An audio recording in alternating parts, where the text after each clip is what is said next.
செங்கல்பட்டு மாவட்டம் மேல்மருவத்தூரில் பாக்சோ வழக்கில் 4 மாணவர்கள் அதிரடியாக கைது செய்யப்பட்டனர். தச்சூல் கிராமத்தில் உள்ள அரசு உதவி பெறும் பள்ளியில் 10ஆம் வகுப்பு மாணவியை அதே பள்ளியில் படிக்கும் 3 மாணவர்கள் மற்றும் திருக்கழுக்குன்றம் பகுதியில் பாலிடெக்னிக் கல்லூரியில் பயிலும் ஒரு மாணவர் என 4 பேர் அந்த மாணவியிடம் பாலியல் வன்புணர்வில் ஈடுபட்டனர். அதனை வீடியோ பதிவும் செய்து மற்ற பள்ளி நண்பர்களுக்கும் அனுப்பி வைத்தனர். இந்த வீடியோ குறித்து மாணவியின் பெற்றோருக்கு தெரிய வந்த நிலையில் அவர்கள் அளித்த புகாரை அடுத்து வழக்கு பதிவு செய்த போலீசார் சம்பந்தப்பட்ட மாணவர்களை கைது செய்து மாவட்ட பாக்சோ சிறப்பு நீதிமன்றத்தில் ஆஜர்படுத்தி இளஞ்சிறார் சிறையில் அடைத்தனர். திருவண்ணாமலை அண்ணாமலையார் திருக்கோயிலில் அமெரிக்க பக்தர்கள் பக்தி பெருக்குடன் சுவாமி தரிசனம் செய்தனர். அமெரிக்காவைச் சேர்ந்த யோகா ஆசிரியை ஹனா என்கிற வீவனி தலைமையில் 25 அமெரிக்க ஆன்மீக பக்தர்கள் கடந்த சில தினங்களாக தமிழகத்தில் ஆன்மீக சுற்றுலாவில் ஈடுபட்டு வருகின்றனர். மதுரை மீனாட்சி அம்மன் திருக்கோயிலில் சுவாமி தரிசனம் செய்த அவர்கள் இன்று திருவண்ணாமலை அண்ணாமலையார் திருக்கோயிலில் பக்தி பெருக்குடன் சுவாமி தரிசனம் செய்தனர்.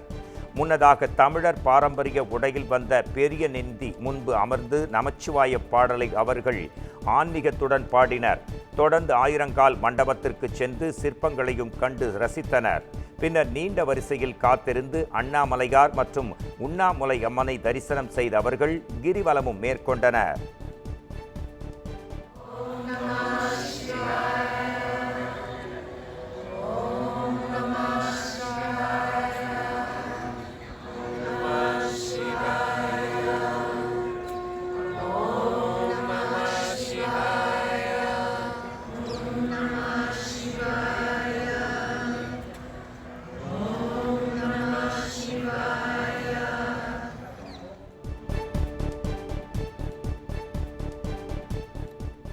தூத்துக்குடி மாவட்டம் திருச்செந்தூர் அருகே வீட்டின் முன்பு நிறுத்தி வைக்கப்பட்டிருந்த இருசக்கர வாகனத்தை 3 இளைஞர்கள் திருடிச் செல்லும் சிசிடிவி காட்சிகள் வெளியாகியுள்ளன. திருச்செந்தூர் அருகே உள்ள மெஞ்ஞானபுரம் பகுதியில் ஒரு வீட்டின் முன் இருசக்கர வாகனம் ஒன்று நிறுத்தப்பட்டிருந்தது.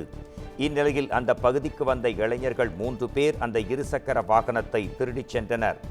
இது குறித்த சிசிடிவி காட்சிகள் தற்போது வெளியாகியுள்ளது.